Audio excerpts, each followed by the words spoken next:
안녕하세요. 제이 아름다운 선물입니다.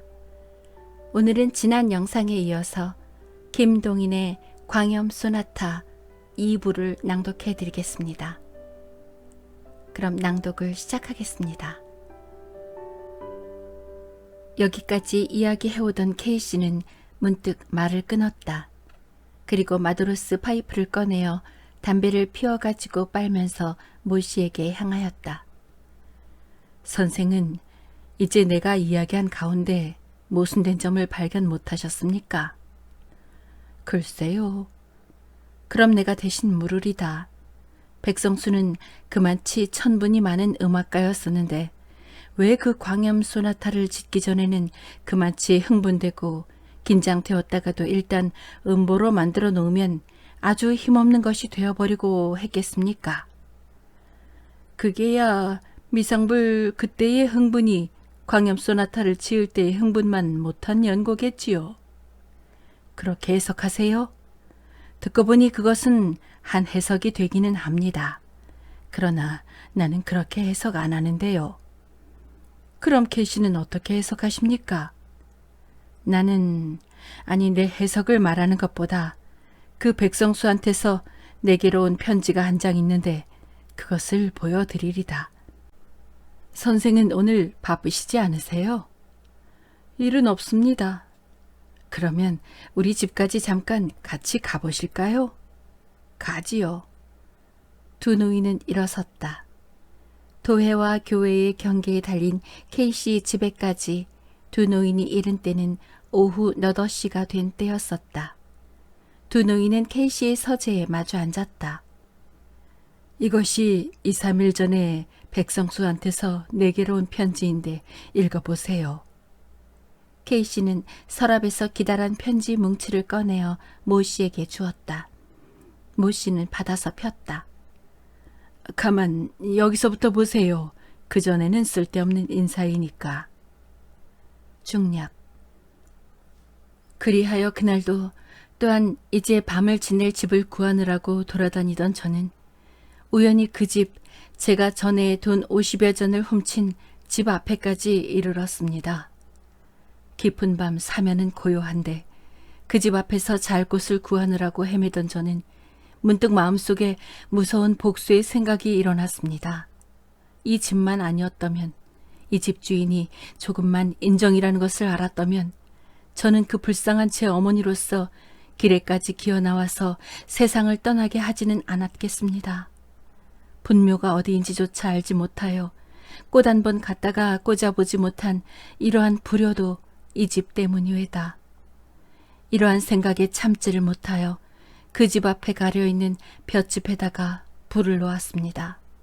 그리고 거기 서서 불이 집으로 옮아가는 것을 다 본 뒤에 갑자기 무서운 생각이 나서 달아났습니다. 좀 달아나다 보매 아래서는 벌써 사람이 꿰어들기 시작한 모양인데 이때 저희 머리에 타오르는 생각은 통쾌하다는 생각과 달아나려는 생각뿐이었습니다. 그리하여 저는 몸을 숨기기 위하여 앞에 보이는 예배당 안으로 뛰어들어갔습니다. 거기서 불이 다 꺼지도록 구경을 한 뒤에 나오려다가 피아노를 보고 이 보세요. K씨는 편지를 보는 모씨를 찾았다. 비상한 열정과 감격은 있어도 그것이 그대로 표현 안 된 것이 그것 때문이었습니다. 즉 성수의 어머니는 몹시 어진 사람으로서 어렸을 때부터 성수의 교육을 몹시 힘을 들여서 착한 사람이 되도록 이렇게 길렀습니다. 그려. 그 어진 교육 때문에 그가 하늘에서 타고난 광포성과 야성이 표면상에 나타나지를 못하였습니다.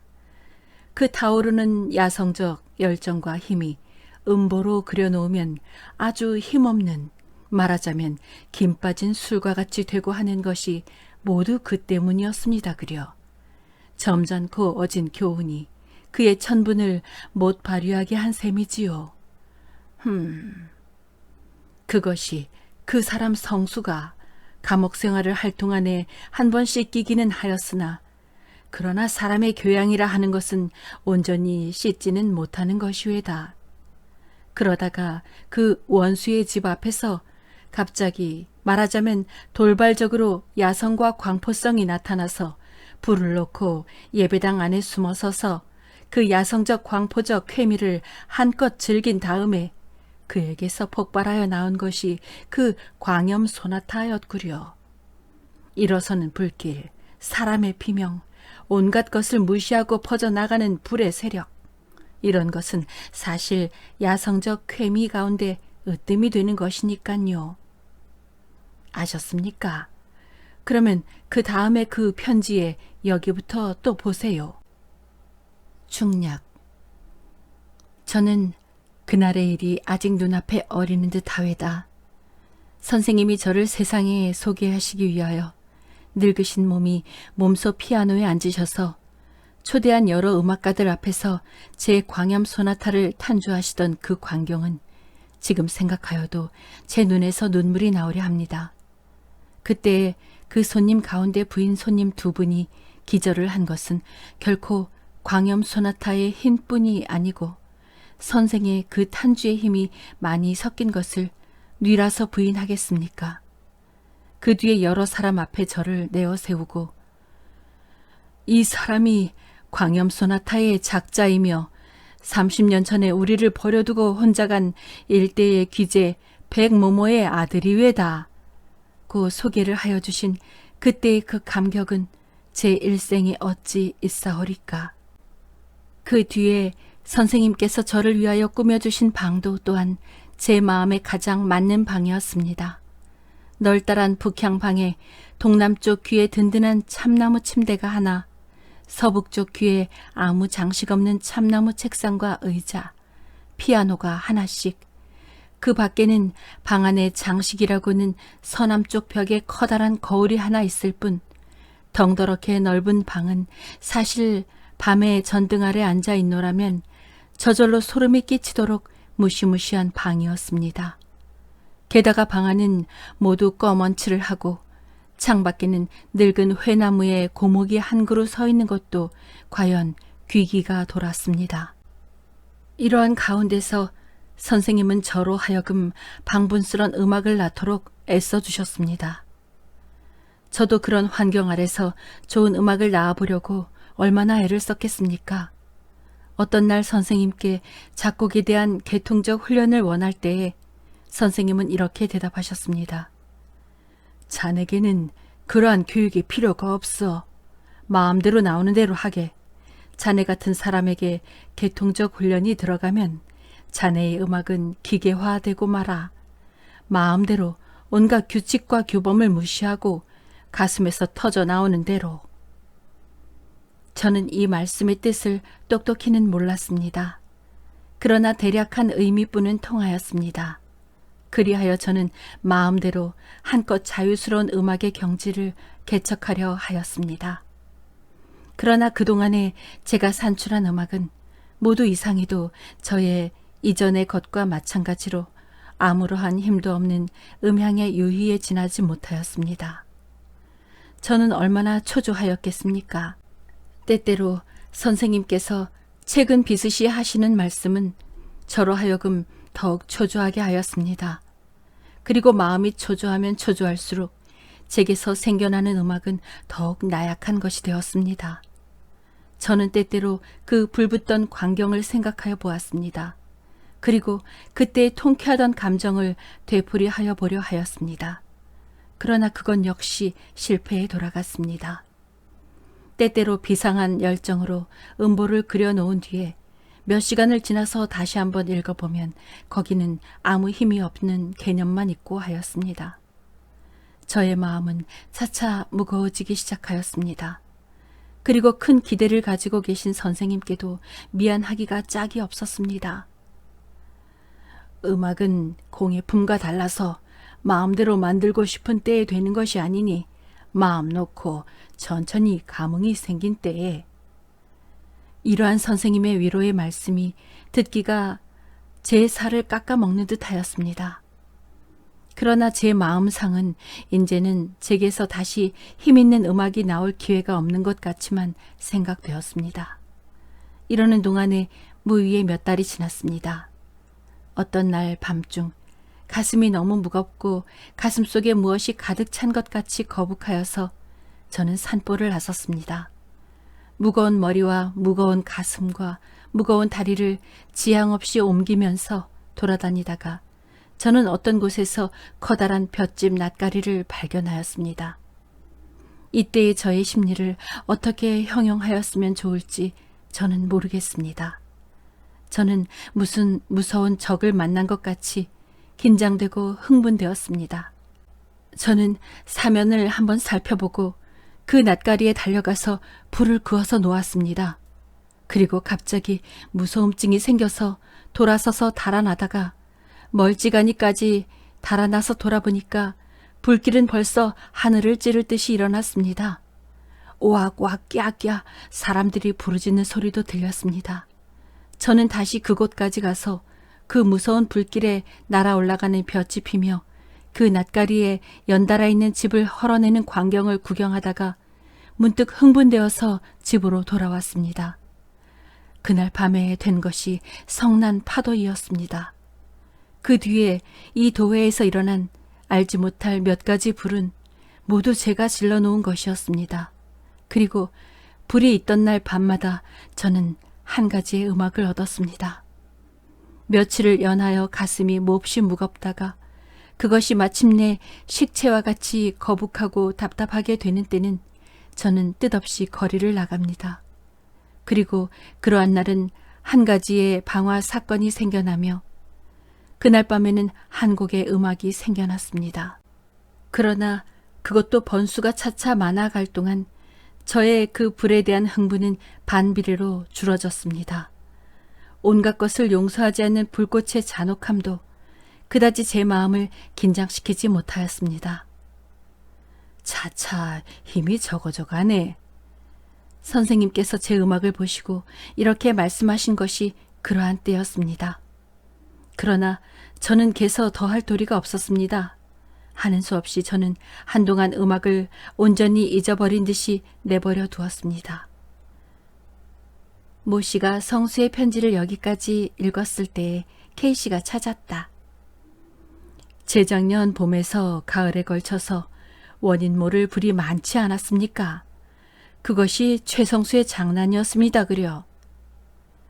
K 씨는 그것을 온전히 모르셨습니까? 나요? 몰랐지요.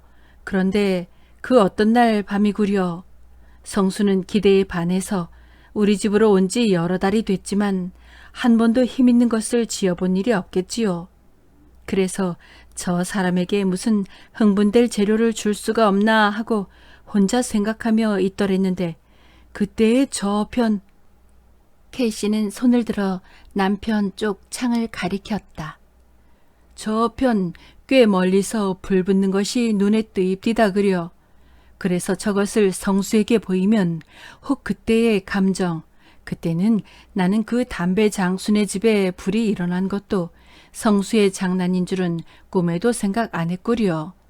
그때의 감정을 부활시킬지도 모르겠다 이렇게 생각하고 성수의 방으로 올라가려는데 문득 성수의 방에서 피아노 소리가 울려 나옵니다 그려.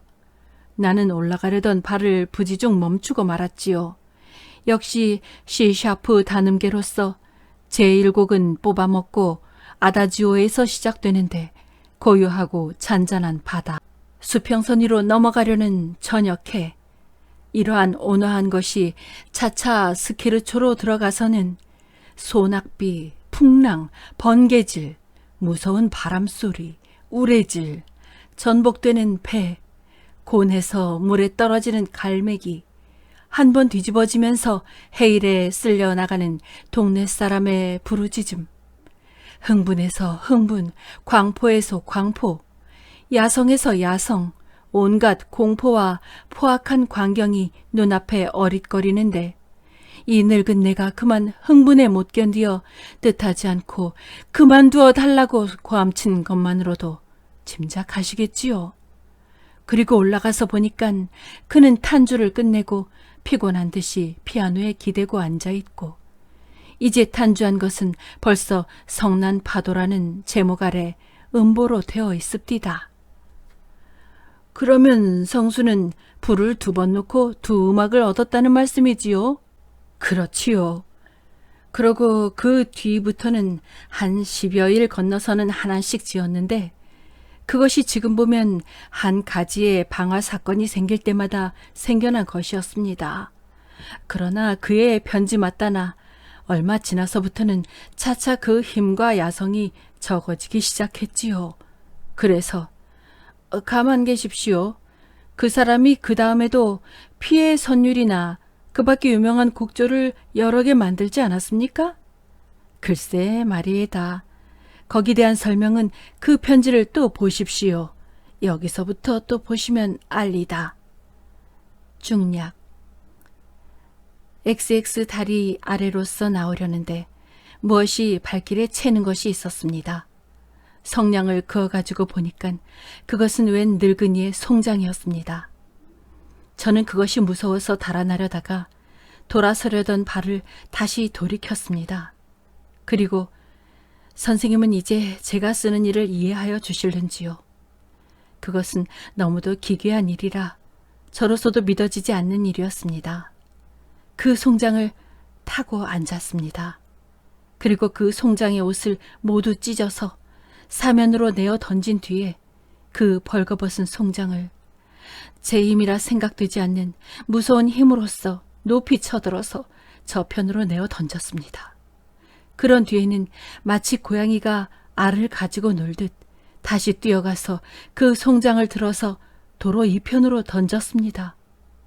이렇게 몇 번을 하여 머리가 깨지고 배가 터지고 그 송장은 보기에도 참혹스러이 되었습니다.